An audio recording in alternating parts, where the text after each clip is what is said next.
Christ Freedom Church. Hey, we're back for Month of Mission, where our theme this week has been Mission as Identity. And over the course of these last few days, we've processed a lot around life as mission. And so the hope of all these videos is that we will begin to sort of retrain our minds, so to speak, to adopt mission as identity and not just as an activity. And so today we hope to dial into more of that, and the specificity of today is really around the Great Commission. And so, man, Reese, help us to understand what Jesus invites us into as he calls his disciples to go and make disciples. Yeah. Well, I think one of the implications of what we've been talking about is mission as identity. One thing that comes out of that is the important distinction between what we've talked about some, event-based mission versus everyday mission. Yeah. And so let me read the Great Commission and then we'll unpack, because I think seeing mission as everyday versus only an event we sign up for can make all the difference. So this is Matthew 28, a familiar passage to many of us, beginning in verse 18. And Jesus came and said to them, "All authority in heaven and on earth has been given to me. Go therefore and make disciples of all nations, baptizing them in the name of the Father and of the Son and of the Holy Spirit, teaching them to observe all that I have commanded you. And behold, I am with you always to the end of the age." And in verse 19, that core of the commission, go therefore and make disciples. To be a little bit nerdy here just for a second, the actual, in the Greek, the command is make disciples. And go would be better translated as make disciples as you are going throughout your life. And if you think of mission as an event, it's something that I sign up for and I go to the event. But that's not really what Jesus is saying here. What Jesus is saying is make disciples. That's the command. How do I do that, Jesus? When do I do it? You do it as you are going throughout your everyday life. And so if you're a stay-at-home mom, for example, as you're dropping your kids off at school or you're at a play date at the park, as you are going, as you're discipling them, be making disciples. Or if you go to an office every day, as you are going, make disciples.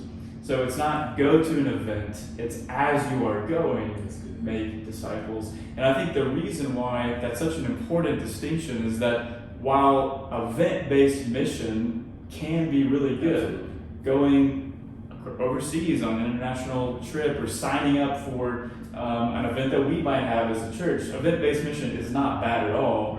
But if that's the main way we think about mission, then it can become detrimental, I would say, to the advance of the kingdom. Because mission then becomes like this hat that you sometimes, all right, I'm going to serve at this thing, so I'm going to put my mission hat on. But then after the event is over, I take the mission hat off and I go throughout my life.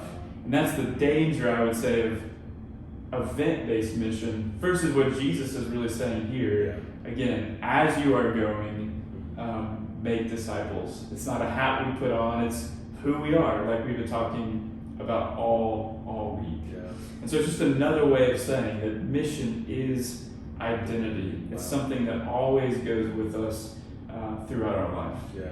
So Reese, I love that. I mean, I think what I'm captured by is the command that Jesus gives that you shared is make disciples. And what Jesus implies is that the disciples are living life, making disciples. Yeah. I think that's powerful because I think I have, often misinterpreted that text as, okay, I gotta think about where can I go to make disciples? Like, where is that place? Can I travel here? Can I go there? But what Jesus implies, and I'm so grateful that you shared that, is, Jesus is commanding us to make disciples as we live our lives. And so as I think about that practically for myself and even for our church, like, how can we do that? Like, what are like one or two ways that we can begin to shift the way we think? That's your word. How can we shift our thoughts around life making disciples and not the events to make disciples? Yeah. Well, there's obviously, a ton of implications, but I think even first maybe at like a heart level, is when you think about, sometimes, we ask, where do you feel like God's calling you on mission, or where's your mission field, or whatever. And that's not a bad question, but I think one of the takeaways from this text is that your number one mission field is your everyday life. Wow. So what you are already Wow. doing, that's your number one mission field. It's not primarily the place that you go every once in a while to engage in mission. Hey, that'll And preach. so- That'll preach. Come on. So that's the first, heart change. My main mission field is my life. Yeah. And then I think a second Wow. thing, something we were talking about right before we pressed play that you reminded me of, is remembering that as we go throughout our everyday life, the people that we encounter are people that have real stories, real pains, real wounds that the gospel can heal and bind up. And so as we go throughout our life, the temptation, a friend of mine once said, is to see people as scenery or machinery, Okay. just kind of background scenery or machinery to help us get whatever we want, instead of seeing the people we encounter as image bearers of God that need hope.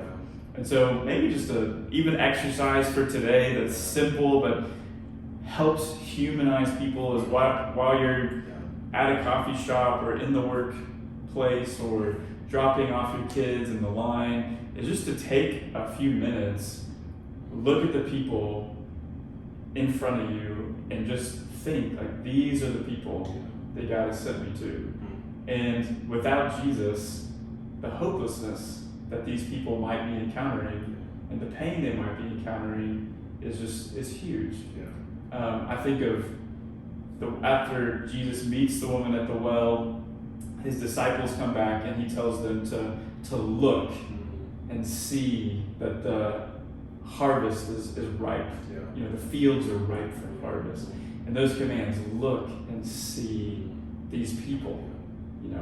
They need the gospel. So maybe that's something that we do today, is just take a moment to look and see the people that are around you, because that's your main mission field, and they need the hope of the gospel. Reese, that's powerful. Church, I really hope that this sinks into our hearts today, that the main mission field that Jesus calls us to is our everyday lives. That's the main mission field, and there's so much that God desires to do there in us and through us and out from us. And so, church, this is Month of Mission, and so stay tuned. We're going to have more hopeful, impactful videos to share as we desire for our minds to be retrained around what mission identity is for us, apart from an activity, but an identity. And so we do hope that this has been a blessing for y'all. See you later. Bye. See ya.